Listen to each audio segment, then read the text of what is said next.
All right, this ain't a lawn care video, guys, but we're gonna do a installation on a brand new thermostat. The thermostat that I have on the truck right now isn't, there's nothing wrong with it, but I think that's a 180 temperature, which means that whenever we use the heater, when it starts to get cool, it's not gonna heat up as quick, or may not heat up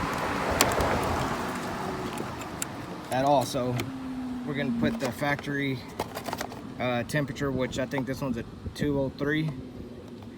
This is a 2014 Dodge Ram 1500 5.7 Hemi, but we're using one of these hose clamps. That way we don't use up all the, or we don't waste all the fluid. So there you go. We got this over at Harbor Freight for like 12 bucks, I think. So we're gonna go ahead and I think engine is cool enough. So that's on there really good. Oh wow, okay, hold on. Let's make sure that's tight. Okay. So that's, we're gonna go ahead and take it off. Tools we're using is one of these vice grips. These are specially made for clamping down hoses. They're about 12 bucks at Harbor Freight. And we're using a 13mm deep socket with an extension and just a regular ratchet. That's all you need. Only tools you need besides your hands to remove and install a thermostat. All right, so we're using a 13mm socket to take these bolts off. Yep, there's 2 bolts on the thermostat housing. So 2 bolts on either side of the thermostat housing.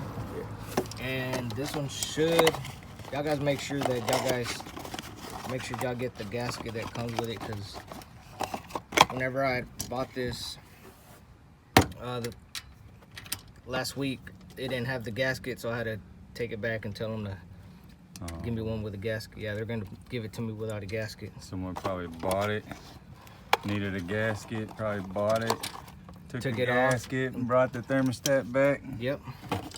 That's what happens a lot. Not saying it did, I'm just saying it's possible that it just fell off.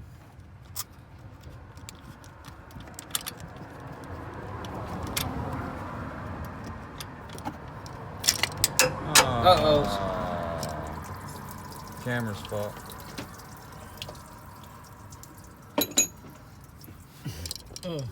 I'm blaming the camera, bro. It was all up in the way.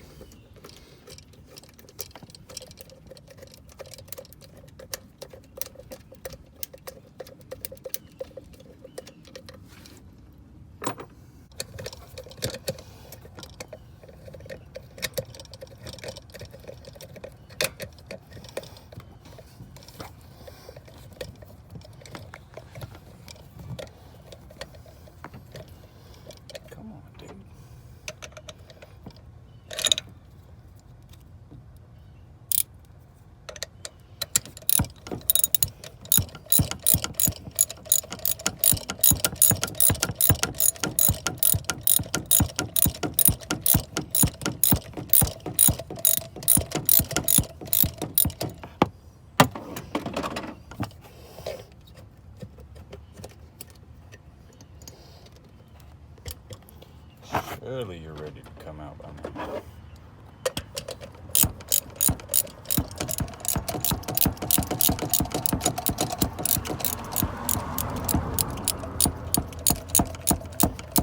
We're gonna let that new thermostat soak in there for a minute after we put it all back together, so that it can go ahead and open up. I don't know how long it'll take to open up, so we'll just let it soak for a second on that warmer coolant. Kind of let it get to the temperature of the motor. That way there's no delay in coolant. I don't want the motor to try to run hot before it opens. Oh, give me that other one. Alright, now these are crapped ton of coolant. That's gotta be quick. You got it though. Oh, well, I will pick it up. We don't need it. Nobody needs those.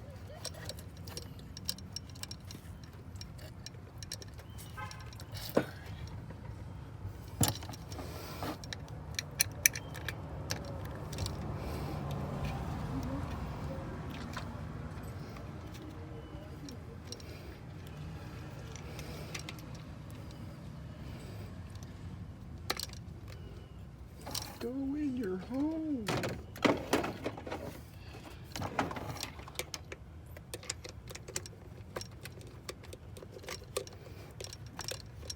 You always want to hand start anything bolt wise that you're threading into aluminum. If not, you just put a socket on it or impact or something like that, and you don't have it threaded on right or started right, you cross thread it and you start tearing up that aluminum quick. Yeah. You won't be able to get them in there, so you have to make sure you hand start everything. That way you know it's not cross threaded. Also wanted to mention, guys, that if you're gonna change out your thermostat, always also get a gasket for the housing. Yeah, ours is brand new in this situation, so Yeah. we don't really need that. We just replaced it when we did everything else to it. Yeah, as I don't know if y'all can see the blue right there. That's a brand new gasket on that housing. It's spanking brand new. So we don't need to switch that out. And the thermostat also has a rubber gasket on it as well. Yeah, the thermostat has a rubber gasket. Make sure you do replace that though. Yeah, if it's older or you're just now having to do it, definitely get that seal gasket. These hose pliers, they really help, because we would have lost a whole lot more fluid. Oh yeah. Now that my hands have coolant all over them, everything's slick. Yeah.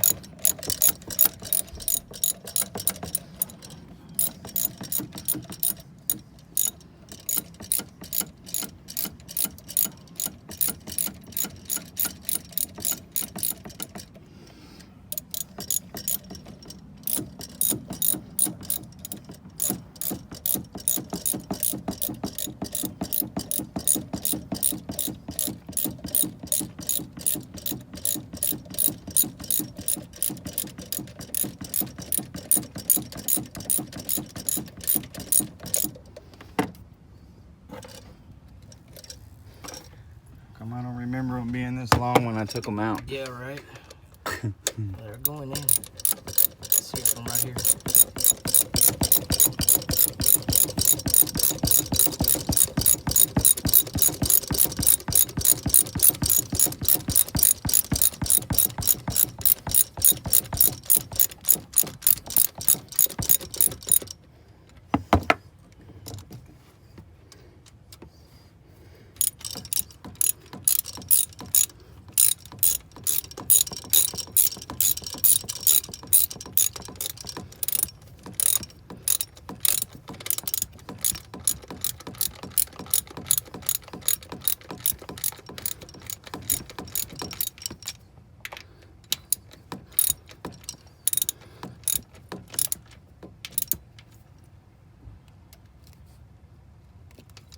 Also, don't ever over tighten them, because if you do, you strip them threads out inside that aluminum, because they're a lot softer than regular metal.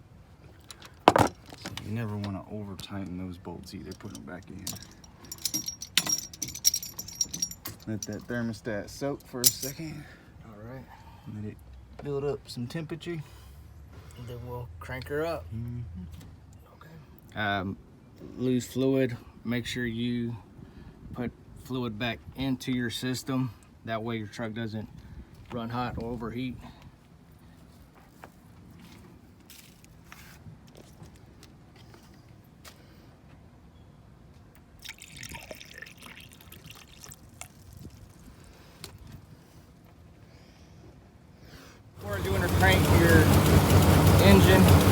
That way we get that fluid circulate. That should be going down here in a little bit. Once that thermostat opens up to temperature, which is going to be 203. Once that happens, we'll see that. So let's see what the temperature is right now. Let's look at this. Almost got 150,000 miles on my truck. Let's see, let's go to vehicle. Nope. Let's see.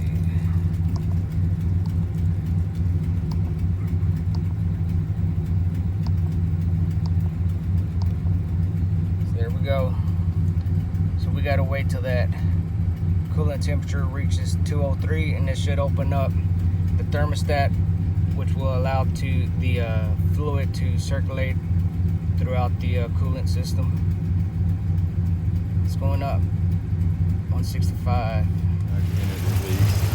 Yeah. Make sure you guys also fill up the reservoir. Make sure it's full. Make sure it's full. Water, wash off any coolant. I've been driving my truck around. It's been a few minutes. We got the temperature up to about 199 degrees. I'm actually stuck in traffic right now, so I'm not able to give it a full run. Just want to thank Mark for helping me out with this installation. If you guys found any value in this video, please subscribe, please like, please comment below if you guys want to see these type of videos, just working on my truck, whatever, guys. You know, it don't have to be lawn care related. Y'all let me know in the comments below. Share this video, and we'll see you guys on the next video. Peace.